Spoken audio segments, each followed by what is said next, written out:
Olá, pessoal do Trilhante, tudo bem? Neste curso, nós estudaremos alguns contratos empresariais em espécie, conhecer alguns tipos contratuais e entender um pouco como eles funcionam e o papel que exercem na atividade empresarial. É claro que não conseguiremos esgotar todos os contratos que existem por aí, por força da autonomia privada, da liberdade contratual, da dinamicidade do mercado e da criatividade empresarial. Então, nos concentraremos nos principais e mais frequentes nas atividades dos empresários. O contrato que veremos hoje é o contrato de compra e venda empresarial, que ainda é bastante conhecido por seu nome clássico de compra e venda mercantil. Trata-se do contrato mais utilizado no cotidiano das pessoas comuns, como eu e você, e também no cotidiano dos empresários. E o que é compra e venda? A compra e venda é o contrato por meio do qual uma das partes se obriga a transferir a propriedade de uma coisa a outra, recebendo, em contraprestação, determinada soma em dinheiro. Os elementos caracterizadores da compra e venda empresarial são quatro. O primeiro deles é que o contrato deve ser celebrado entre empresários, isto é, entre dois agentes econômicos que exercem de forma profissional e organizada atividade econômica de produção e circulação de bens ou serviços. Assim, se eu e você celebramos a compra e venda de um carro, nós dois, como civis, não estamos nos envolvendo em uma compra e venda empresarial, mas sim uma compra e venda civil, comum. Da mesma forma, se eu sou uma empresa, um supermercado, por exemplo, e você é um consumidor que está adquirindo meu produto, um alimento qualquer, essa relação, essa compra e venda, também não é empresarial, é comum e submetida ao Código de Defesa do Consumidor. O segundo requisito é que as partes acordem sobre o objeto da compra e venda e o preço. É necessário consentimento. Assim, para a constituição, para a formação do contrato, é suficiente o encontro de vontades do comprador e do vendedor. Basta que o comprador e o vendedor se entendam quanto à coisa ou ao preço para que o vínculo contratual se aperfeiçoe. Esse consentimento deverá ser expresso, de modo que o silêncio do comprador ou do vendedor e uma oferta de compra ou de venda não importa a anuência em comprar ou vender determinada coisa. O terceiro requisito é que a coisa, que é o objeto da compra e venda, tenha sido adquirida ou com o intuito de revenda com lucro, como por exemplo quando se compra um produto no atacado para vender no varejo, ou com o intuito de inserir essa coisa na minha cadeia produtiva, na forma de insumo, como matéria-prima, máquinas, equipamentos, etc. A coisa pode se tratar de mercadoria ou insumo de qualquer espécie, bem imóvel, móvel ou semovente. Posso vender para outro empresário um maquinário, que é um bem móvel, posso vender um estabelecimento físico, que é um bem imóvel, ou posso vender gado, que é bem semovente. A coisa objeto da compra e venda também poderá ser bem corpóreo e incorpóreo, ou seja, bem material e imaterial, tangível e intangível. É possível realizar a compra e venda de ações, por exemplo, que são bens imateriais. A coisa também pode ser própria ou alheia. Na verdade, é interessante que no cotidiano empresarial é bastante comum que o empresário venda bens que ainda não adquiriu, ou seja, bens que ainda são alheios ou mesmo bens futuros, mas que pretende adquirir em razão da atividade econômica que ele exerce. A única vedação é que a coisa não pode ser suscetível de apropriação, como um bem público, e também não pode ser ilegalmente inalienável, como os órgãos humanos. O quarto requisito é o preço, que deve ser pago em dinheiro. Se não for pago em dinheiro, mas sim com outro bem, não é compra e venda, mas sim contrato de permuta, de troca. Este pagamento também deve ser previsto em moeda corrente nacional. O nosso ordenamento jurídico só admite o pagamento de uma compra e venda em moeda estrangeira quando for importação ou exportação. Desses requisitos da compra e venda mercantil, nós já podemos depreender que a função econômica, isto é, o papel que a compra e venda exerce na atividade empresarial, é de possibilitar que o empresário adquira pontualmente insumos para a inserção em sua cadeia produtiva, permitindo que ele possa produzir ou fazer circular seus bens e os serviços, bem como também possibilita a aquisição de mercadorias para revenda com lucro, isto é, possibilita a composição de seu estoque. Quanto à classificação, considerando aqui a classificação que é empregada para os contratos empresariais, que vimos no curso sobre teoria geral dos contratos empresariais, os contratos de compra e venda empresarial são contratos legalmente típicos, pois encontram previsão legal no Código Civil, dos artigos 481 ao artigo 532. Também são contratos imediatos ou instantâneos quanto ao grau de vinculação futura, pois não projetam quase ou nenhum efeito para o futuro.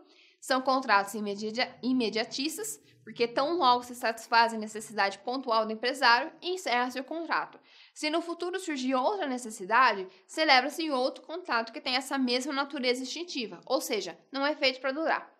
Os contratos de compra e venda também são contratos de prestação, contra o interesse principal das partes, pois as partes têm mais interesse que determinado produto seja entregue do que em estabelecer um relacionamento, um vínculo contratual duradouro e colaborativo.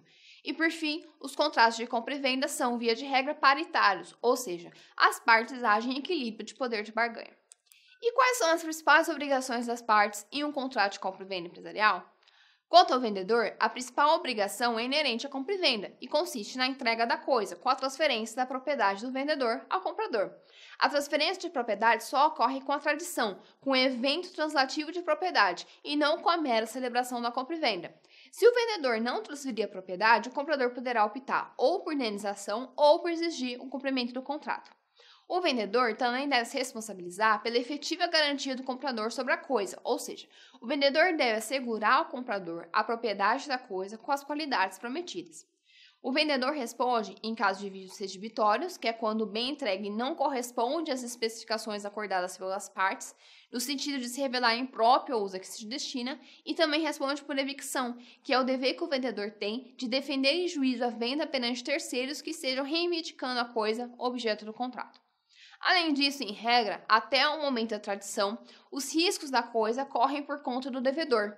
No entanto, as partes podem combinar disposições diversas, e aqui são muito interessantes os Incoterms. Incoterms são International Commercial Terms, ou seja, regras comerciais internacionais padronizadas pela Câmara Internacional de Comércio para azeitar a troca de mercadorias e produtos entre países e entre empresas de países distintos. No começo, essas regras eram mais usadas para exportações e exportações, mas acabaram repercutindo nos usos e costumes também dos contratos de compra e venda nacionais para os negócios locais. São exemplos de cláusulas socialmente típicas, ou seja, não encontram previsão legal, mas são reiteradamente observadas no cotidiano empresarial. E justamente esses Incoterms se voltam à atribuição de responsabilidades ao vendedor e ao comprador, que diferem dessa regra geral de ser o vendedor responsável por todos os riscos até a entrega. Há mais de 20 Incoterms, então falaremos dos principais. As duas mais famosas são as cláusulas FOB e CIF, e muitas vezes elas aparecem no contrato apenas com essa sigla mesmo. Por exemplo, essa mercadoria está sujeita à cláusula FOB. A FOB significa Free On Board, ou seja, por meio dela, o vendedor tem a obrigação de levar a mercadoria até a transportadora, sendo que a responsabilidade pela coisa da vendedora vai até essa entrega. Entregue para a transportadora, cessa a responsabilidade de quem vendeu. Outra cláusula é a cláusula CIF, que significa custo, seguro e frete. Ela significa que os custos com frete ou seguro serão suportados por quem comprou. A responsabilidade da vendedora é até a saída do produto de seu estabelecimento. Interessante, não? Quanto às obrigações do comprador, a sua principal obrigação também é inerente à compra e venda e consiste no pagamento do preço no tempo, forma e lugar convencionados. Na compra e venda à vista, em regra, o vendedor pode exigir que o comprador realize o pagamento do preço antes de entregar a coisa. O vendedor pode realizar aqui seu direito de retenção. Agora, em relação à compra e venda a prazo, há uma especificidade em relação aos contratos empresariais.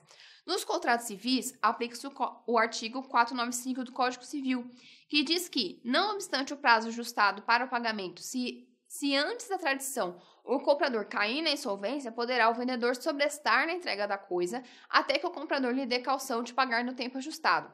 Assim, se meu comprador fica insolvente, eu posso exigir uma caução antes de entregar a coisa, como forma de ter mais segurança de que serei pago. Se é compra e venda empresarial, essa regra não se aplica, pois incide a Lei 11.101/2005, que é a Lei de Falência e Recuperação Judicial. Os direitos do vendedor, em caso de falência do comprador, vão variar de acordo com o momento em que se encontrava a execução do contrato quando o comprador quebrou. Em alguns casos, o vendedor terá direito à restituição da coisa. Em outros, terá direito a notificar o administrador judicial para que ele decida se o contrato será resolvido ou deverá ser cumprido. No entanto, em circunstância alguma, o vendedor poderá exigir do comprador falido a prestação de caução do pagamento como condição para fazer a entrega da coisa vendida. Isso justifica porque, no giro econômico, as mercadorias e insumos constituem um elemento de extrema importância para a sobrevivência das empresas, e o objeto da compra e venda empresarial são justamente mercadorias e insumos que circulam na economia. O legislador deve procurar compatibilizar, de um lado, os interesses gerais dos credores e os interesses particulares do devedor, de modo que as coisas vendidas ao falido e não entregues possam ter a alocação mais apropriada para a economia. Entenderam? Até a próxima!